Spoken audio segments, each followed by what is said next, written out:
आकस्मिक मृत्यु होने पर अपने अतृप्त भावनाओं को पूरा करने के लिए भूत प्रेत बनकर किसी व्यक्ति पर आते हैं, परंतु किसी स्त्री पर दुर्गा माँ काली माँ आती है, इसका रहस्य बताने की कृपा करें। ये सम्मोहन की स्थिति है। कोई दुर्गा माँ कहीं है नहीं, शिव की शक्ति है, ये बात याद रखना। शिव है, शिव की शक्ति है। शिव की शक्ति को आवाहन तुम कर सकते हो। यहाँ भी शिव की शक्ति को हम सम्मोहन योग में अभी तक प्रयोग हुआ है कि नहीं? सम्मोहन योग में अभी होने वाला है, राइट? तो शिव की शक्ति को ही अनेक नामों से पुकारा गया है। दुर्गा नाम कहो, काली नाम कहो, पार्वती कहो, जो नाम कहना हो, शिव की शक्ति का अस्तित्व है और उसका तुम अनुभव कर सकते हो।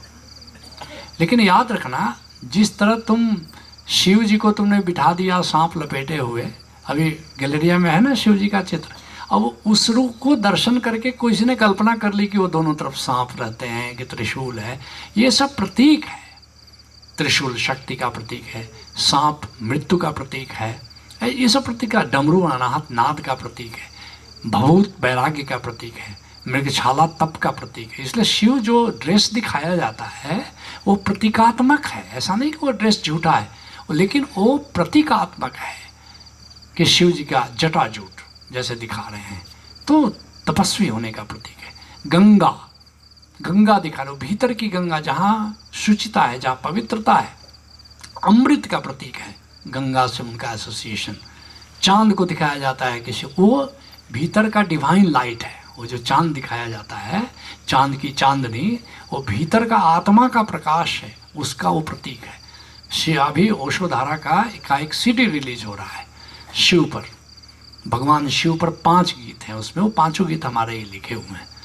बल्कि एक गीत तो तुम एकदम थ्रिल्ड हो जाओगे। जब वो ऋषिकेश में मेरा उनसे सामना या दर्शन हुआ, तो मैंने बहुत अपनी शिव के साथ जो 4-5 मुलाकातें उसका उस गीत में हमने जिक्र किया, और उसकी धुन भी बड़ी प्यारी बने। पहली पहली वो मुलाकातें बोले शिव शंकर, जो शिव जी आए, पहली मुलाकात हमसे उनकी हुई, तो एक प्रेमी और प्रेमिका क्या मिलेगा उस तरह से, उसी का गीत है। पहली पहली वो मुलाकात हुई बोले शिव शंकर। तुम सुनोगे माँ प्रिया की आवाज़ में तो एकदम थ्रिल्ड हो जाओगे। 5 गीत एक से एक है।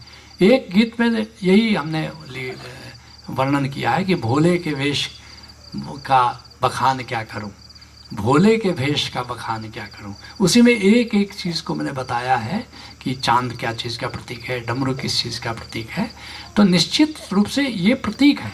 उसी तरह से काली और दुर्गा, ये सब शिव की शक्ति का प्रतीक है। लेकिन जो चित्रण किया जाता है, जो मूर्तियाँ बनाई जाती हैं, यह केवल दिखाने के लिए कि शिव की शक्ति में क्या है। लेकिन तुम सोचो कि कोई 12 या दुर्गा इस तरह होती है और इस तरह उसने किया जो पुराण, ऐसा कुछ नहीं है। या तुम शिव जी का सचमुच में उनका सांप लपेटे हुए कुछ नहीं है।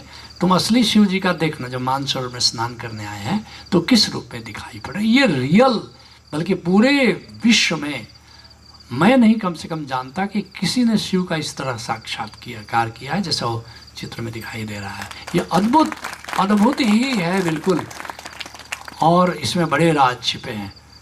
और अगर तुम इस तस्वीर को ले जाके अपने पूजा घर में लगाना या ध्यान कक्ष में लगाना, अपने बेडरूम में बिल्कुल मत लगाना, बिल्कुल खतरा हो जाएगा। मैं बता रहा हूँ, अपने बेडरूम में इस चित्र को बिल्कुल नहीं लगाना, क्योंकि बेडरूम तो तुम जानते हो हमेशा तुम पवित्रता नहीं बरतते हो, तो वहाँ पर बिल्कुल नहीं। तुम पूजा घर में या, और फिर देखो तमाशा क्या होता है।